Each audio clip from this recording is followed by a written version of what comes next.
코로나19를 겪으면서 이 중요성과 문제점이 동시에 대두된 공공의료체계. 초기부터 코로나19 확산을 막는 그 중심에는 대구 의료원이 선봉장 역할을 했습니다만 동시에 한계점도 분명히 확인할 수 있었습니다.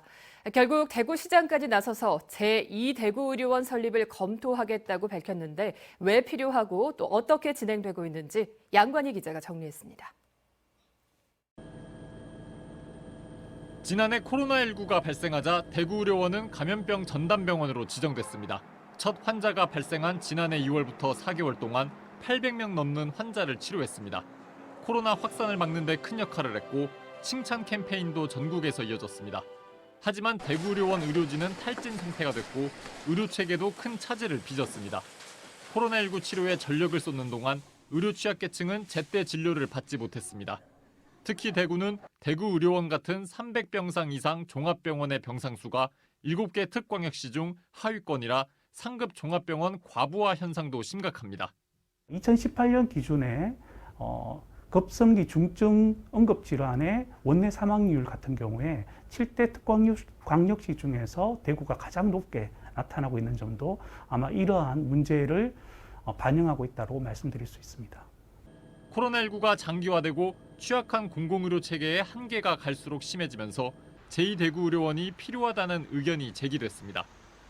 불가 방침을 밝혔던 권영진 대구시장도 올해 초 입장을 바꿨습니다.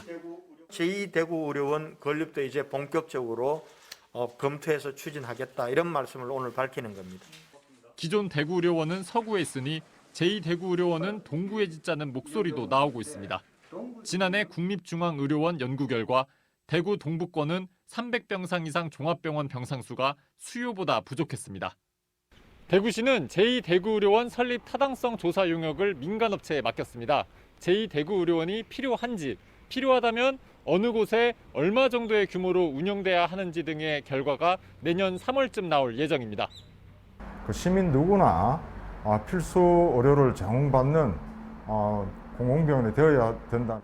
건립할지 안 할지 타당성을 검토하는 용역이기 때문에 시민사회의 참여와 감시가 더욱더 필요하다고 보여집니다. 대구시가 제2대구의료원 설립의 당위성을 주장하며 정부 지원을 얻어내기 위한 여건을 만들어야 한다고 여론이 높습니다.